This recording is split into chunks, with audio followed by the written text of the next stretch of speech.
Have you ever heard a story that just sticks with you? One that's so strange you can't quite decide if it's a wild coincidence or something else. Well, today we're going to dive into 3 true stories that sit right on that razor's edge between the rational and the paranormal. So here's the plan. First, we'll look at the seriously creepy case of the sailor's coffin. Then we'll explore a nightmare that was way more than just a bad dream. After that, a ghostly promise made right before a hurricane.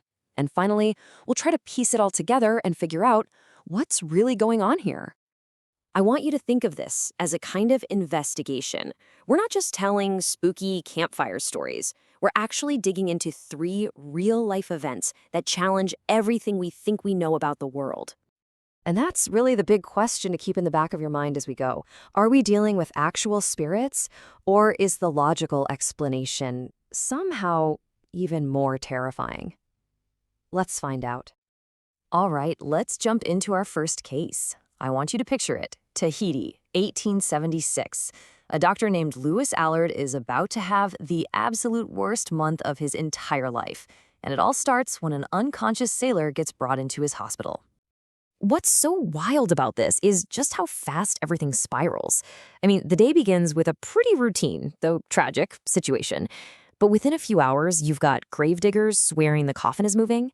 A week later, the doctor is attacked by a ghost. And a few weeks after that, he's dead. It's an insane escalation. And this right here, this is where it all comes to a head. You've got Dr. Allard, a man of science who just completely dismisses the gravediggers. In his mind, the man is dead, and these guys are probably drunk. But on the other side, you have these workers who are absolutely positively convinced they just tried to bury someone who was still alive. So after the doctor takes his own life, his friends go to the police, and they tell them he was convinced he was being haunted by that sailor's ghost. The police, and you've got to give him credit, actually take this seriously and decide to dig up the grave. So, what do you think they found inside that coffin? Get this, the sailor hadn't been dead at all. He was just so blackout drunk that he seemed lifeless. He woke up inside the coffin, broke his way out, and then he wanted revenge. He orchestrated this whole terrifying prank, pretending to be a ghost and attacking Dr. Allard in the cemetery. The whole thing was so convincing it literally drove the doctor mad. Okay, so that first case had a rational explanation, right? A horrifying, cruel one, but a human one. This next story, though, it's not so simple. We're going to the shores of Lake Superior in 1892. A young surfman, think of him like an early Coast Guard member, named Benjamin Trudell, has a dream that feels way too real. In this dream, he's on the beach in the middle of a brutal storm. He said the rain felt like acid on his skin. Then this well-dressed stranger just appears out of nowhere, grabs his hand, shakes it super aggressively, and then points with this incredible urgency out toward the stormy lake. He didn't say a word, but the message was clear. Something terrible is happening out there. So you can imagine the conflict in his head when he woke up. The dream felt like a legitimate 5-alarm warning.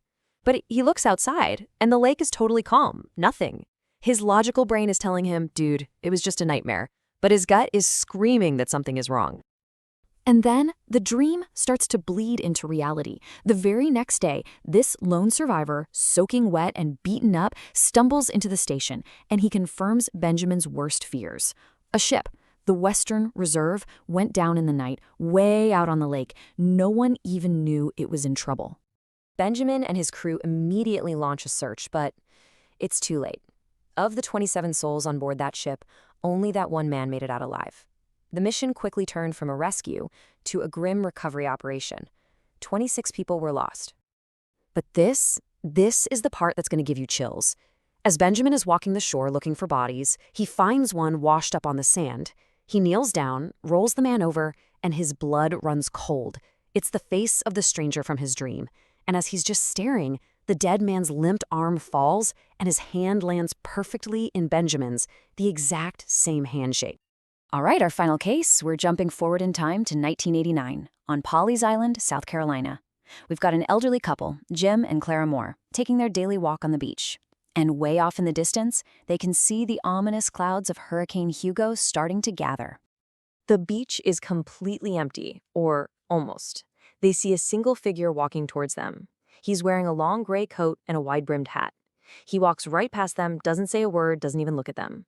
Jim turns around just a few seconds later to look back at the strange man, and he's gone. Just vanished. On a wide, flat, open beach with literally nowhere to hide. So when they told their daughter about this, she totally freaked out. She knew exactly what they had seen, the gray man. It's this famous local legend about the ghost of a sailor who died there centuries ago. The story goes that he appears on the beach right before a big hurricane to warn people. And the legend comes with a promise. If you see him and you evacuate, your home will be spared. I mean, the parallels are just uncanny. A guy in a gray coat and hat who vanishes into thin air, right as the evacuation order for Hurricane Hugo is being issued. It was a perfect match for the old legend. So Jim and Clara, they didn't wait around, they evacuated. And it's a good thing they did. Hurricane Hugo absolutely slammed the coast. It was a catastrophic storm, one of the worst in history. And Pawleys Island took a direct hit. The entire community was just leveled, wiped off the map. When Jim and Clara were finally able to return, they found total devastation. Their neighbors' homes were just gone. The island was in ruins. But their house, it was just standing there, perfectly fine, not a single shingle out of place, like it had been protected by some invisible force. The gray man's promise, it seemed, was real. So, okay, let's take a breath. We've got 3 incredibly strange stories. A horrifying prank that felt like a haunting, a dream that was basically a psychic warning, and a local ghost story that appeared to come true. So, what do we make of all this? You know, you can almost sort these cases into categories. The sailor's coffin, at the end of the day, that was a story about human cruelty that was just mistaken for something supernatural. But the other 2, the dream warning and the gray man's promise, well, they defy an easy explanation. They force us to consider incredible coincidences, complex psychology, or, something else. I mean, with the dream, was it a true premonition? Or was it just the subconscious of a highly experienced surfman piecing together tiny clues he wasn't even aware of? And with the gray man, was it a ghost? Or was it the power of a good story shaping how a couple remembered a chance encounter on a stormy day? But here's the thing. Whether you land on ghosts, psychology, or a prank, the result is the same. These stories are deeply unsettling because they shake our sense of reality. And that really leaves us with one final thought. Maybe that line between a logical explanation and a supernatural one isn't some fixed point. Maybe it's a personal one. Remember Dr. Allard? His rational world was so completely shattered that it broke him. So the question for you is, where is your line? At what point does something become so strange, so unexplainable, that you have to wonder if you've touched something from beyond? That's something only you can answer.